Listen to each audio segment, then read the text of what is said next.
होगा कि मेहनत से उठा हूँ, मेहनत का दर्द जानता हूँ। अरे मेहनत से उठा हूँ, मेहनत का दर्द जानता हूँ। आसमान से ज्यादा जमीन की कदर जानता हूँ। रसीला पेड़ था झेल गया आंधिया, मैं मगरूर दरख्तों का असर जानता हूँ। अरे छोटे से बड़ा बनना आसान नहीं होता, अरे छोटे से बड़ा बनना आसान नहीं होता। जिंदगी में कितना जरूरी है सब्र जानता हूँ। मेहनत बढ़ी तो किस्मत बढ़ चली, सालों में सिविल लकीरों का असर जानता हूँ। इसी शेर को प्रतिबिंबित करने वाले हमारे विद्यालय के वो नींव निर्माता, वो वटवृक्ष जिसकी सामने ये विद्यालय परिवार फल फूल रहा है।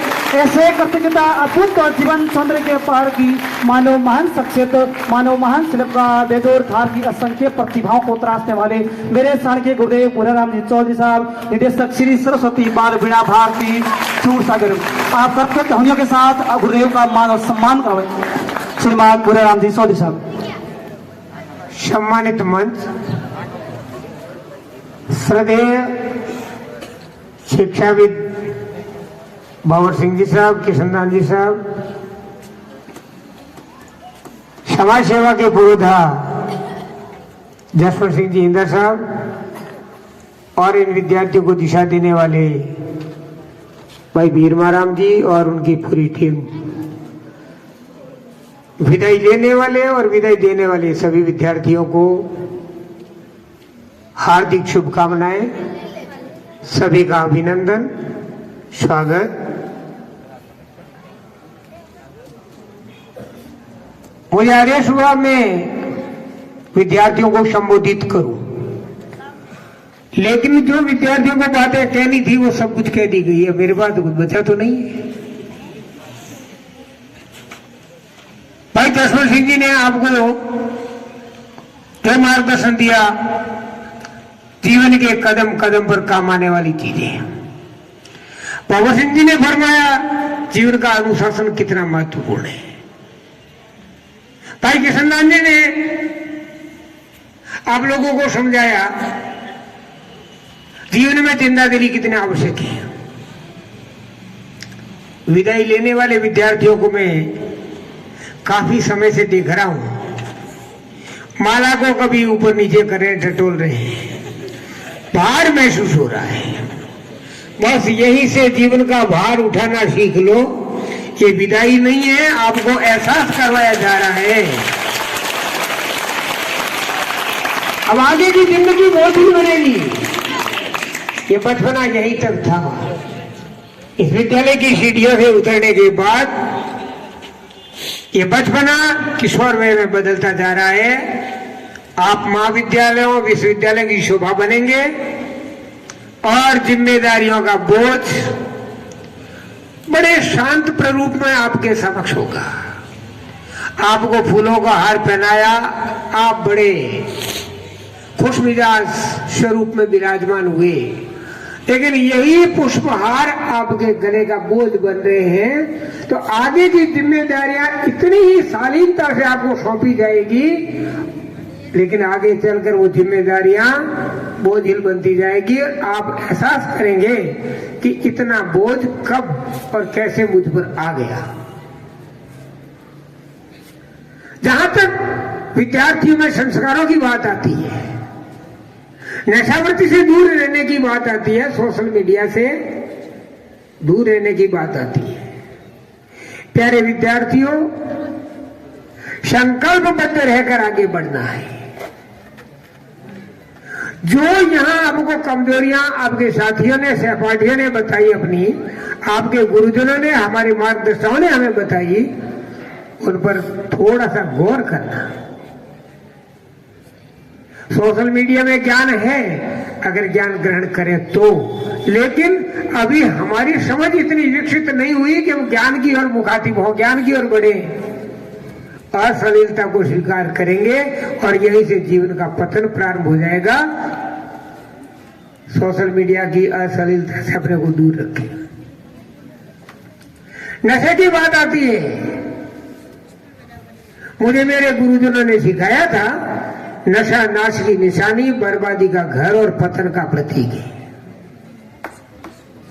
देखने कहने सुनने को हो सकता है इसमें आपको कुछ अट्रैक्शन रहे, आपका आकर्षण उस ओर बढ़े, पर एक राह चलते व्यक्ति को देखो, धूम्रपान कर रहा है, उसके धुएं से खुद तो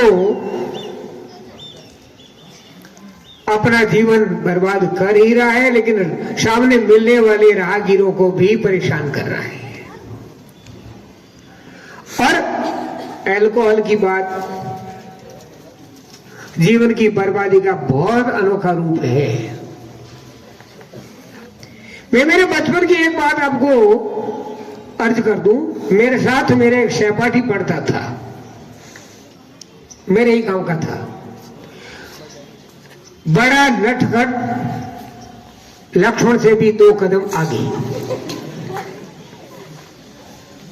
वो क्लास में, स्कूल में दिन भर में बदमाशियों का शतक पूरा नहीं करता था, तब तक खाना हजम नहीं होता था।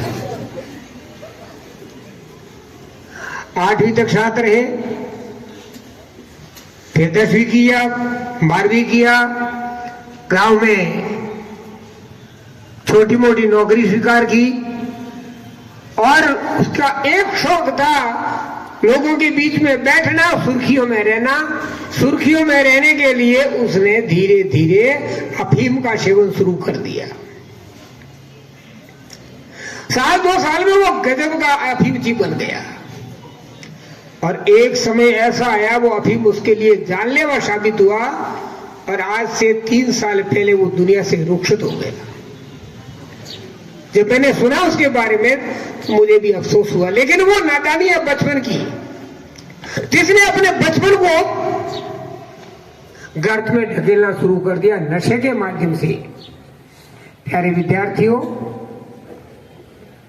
जीवन को संवारना है तो जो गुरुजनों ने बताया, भाई जसवंत सिंह जी ने कहा, कृष्णदास जी ने कहा, भाव सिंह जी ने कहा, भीरमाराम जी रोज कह रहे हैं, आपके गुरुजन रोज कह रहे हैं, ये अपना अनुभव का रसोपान करवा रहे हैं आपको। अपने जीवन में जितना इन्होंने अनुभव किया है वो रस आपको दे रहे हैं, उसको समझो। नशा का नहीं। रही बात मैत्री की, मित्र हमेशा वो अच्छे लगते हैं जो बड़े नटखट होते हैं।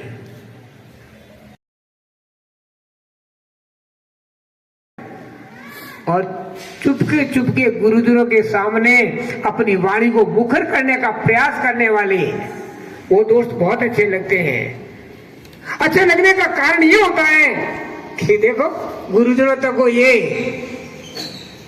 अड़का देता है, लेकिन वो बात आगे चल करके ऐसा नासूर बन जाती है कि न परिवार में आप शोभा पाएंगे न समाज में शोभा पाएंगे, क्योंकि आप में एक ऐसा भाव बन जाएगा कि उस भाव को कभी मिटा ही नहीं पाओगे। वो दोस्त कभी आपको नशे की लत में ढकेल देंगे और आप धीरे धीरे कब नशे के आदी हो जाएंगे आपको पता ही नहीं चलेगा। कहा है किसी ने, पल पल में करे प्यार पल पल में पलटे पड़ा, ए मतलब रा यार रहे न छाना राजिया, पल पल में करे प्यार पल पल में पलटे पड़ा।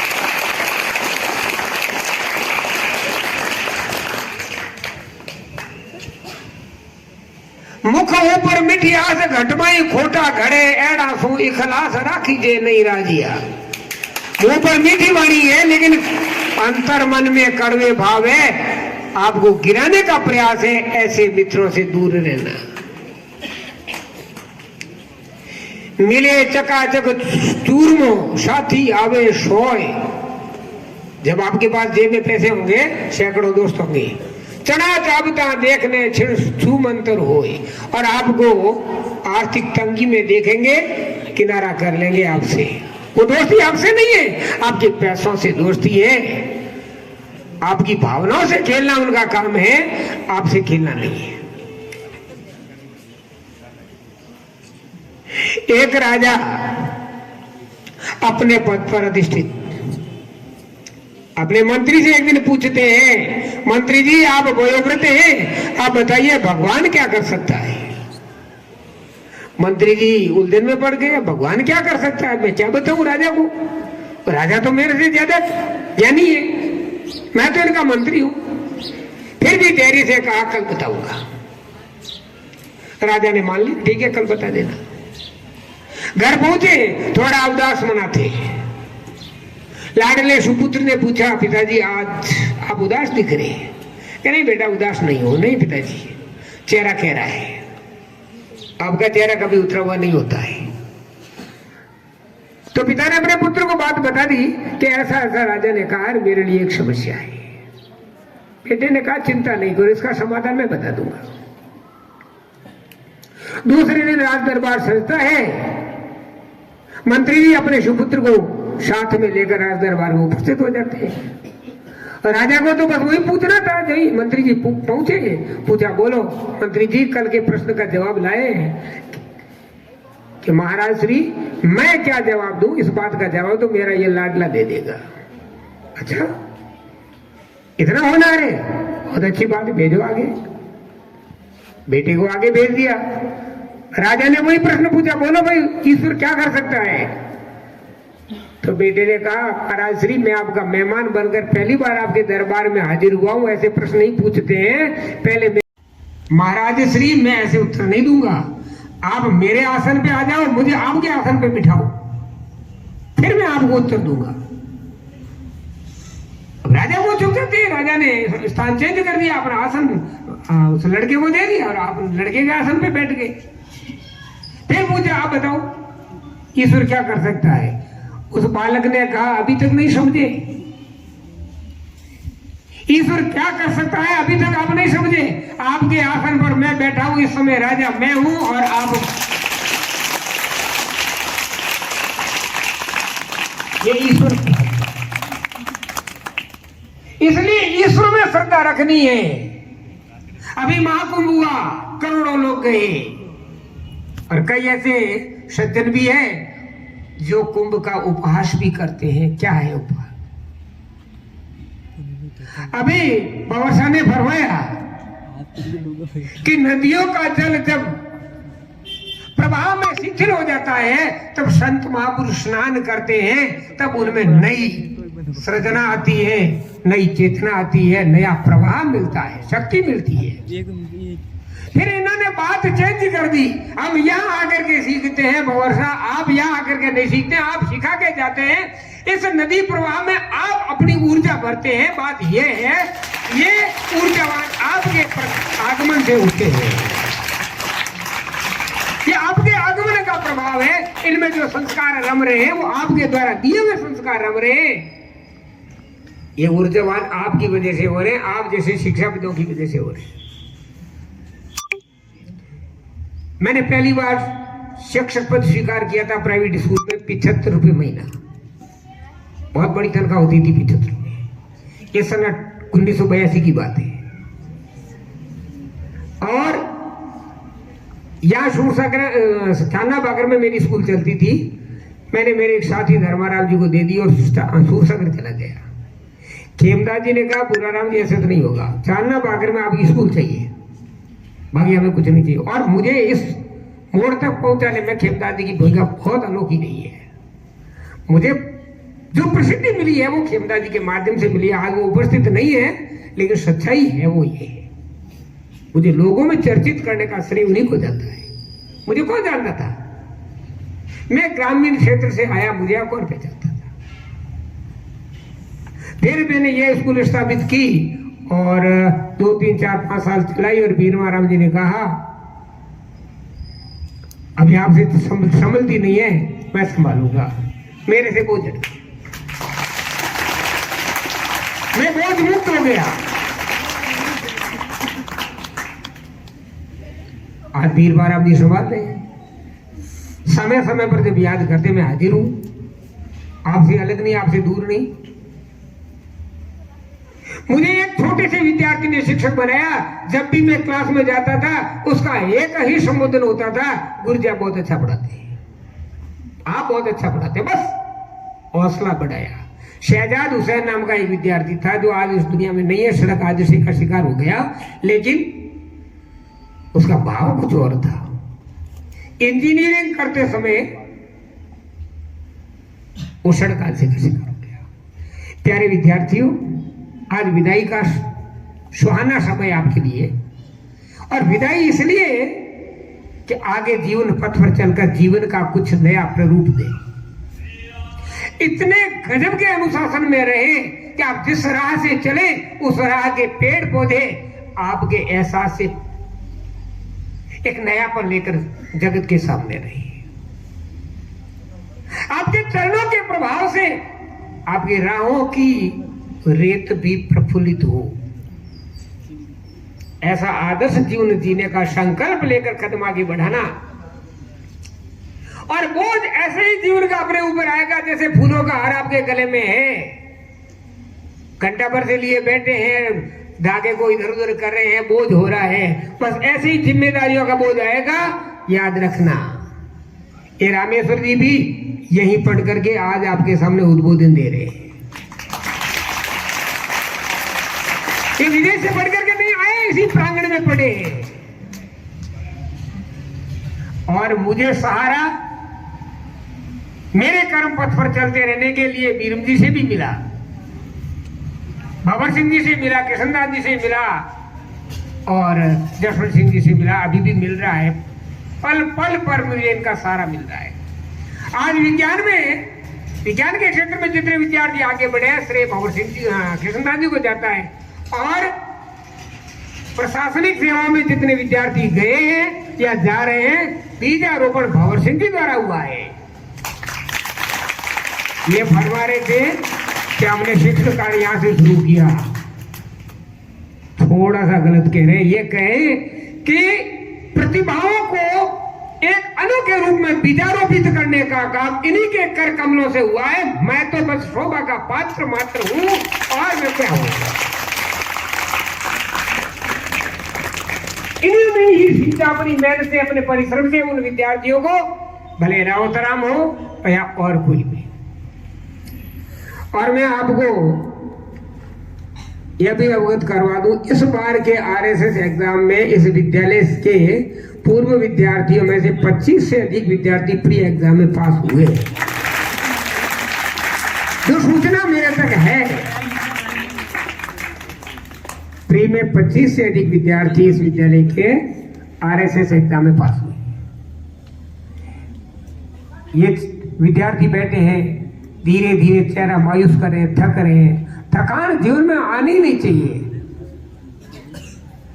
जीवन में थकान नाम की चीज नहीं रहनी चाहिए। मैं आपके सामने 69 साल का जवान बिल्कुल तंदुरुस्ती के साथ खड़ा हूं। कभी थकान एहसास ही नहीं किया। 24 घंटे काम करना पड़ता है तो थकान आती नहीं है। थकान तब आएगी जब आप आलसी बन जाएंगे। आलस नहीं आना चाहिए। हमेशा जोश के साथ, एक नई ताजगी के साथ, एक नई उमंग के साथ, उल्लास के साथ कर्म पथ पर आगे बढ़ो। सफलता आपके चरणों में होगी। जगत आपकी शोभा करेगा और आप अपने आप को गौरवान्वित अनुभव करेंगे। विद्यालय का गौरव बढ़ाते रहना, परिवार का गौरव बढ़ाते रहना। कितनी मेहनत से आपके माता पिता आपके लिए पैसे जुटाते हैं, वो एहसास रखना, वो एहसास भूलना मत। और वृद्धावस्था में माता पिता को आपकी सेवा की आवश्यकता रहेगी, उस समय माता पिता से विमुख मत हो जाना। आप तो शिक्षक हैं, विद्यार्थी आते रहते हैं, उनको प्रशिक्षित करते रहते हैं, कर्मपथ पर आगे बढ़ने को प्रेरित करते रहते हैं। लेकिन माता पिता के लिए तुम और केवल तुम ही हो। और कुछ विद्यार्थी कह रहे थे आज विद्यालय को अलविदा कह रहे हैं, यह स्वप्न है। विद्यालय को कभी अलविदा कह ही नहीं सकते। इस पेड़ को यहां से जहां इस जमीन में खड़ा है, ये जमीन को अलविदा तब माना जाएगा जब ये उखड़ जाए, जड़ बाहर आ जाए। आपकी जड़ें यहां है। आप जब कभी जीवन पथ पर आगे बढ़ते रहोगे, आपको विद्यालय याद आएगा। विद्यालय में आते रहेंगे, मिलते रहेंगे, संपर्क करते रहेंगे, और विद्यालय की जो आवश्यकता है आप उसे पूरी होनी है, वो आपको करनी पड़ेगी।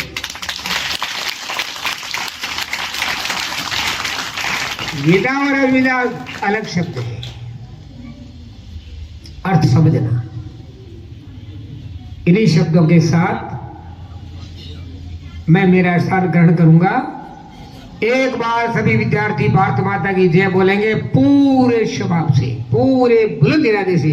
भारत माता की, भारत माता की। कोई आवाज में आनंद नहीं आया, पूरा चादरा भागर गूंजे। भारत माता की, भारत माता की, भारत माता की। आभार, धन्यवाद, जय हरिओम।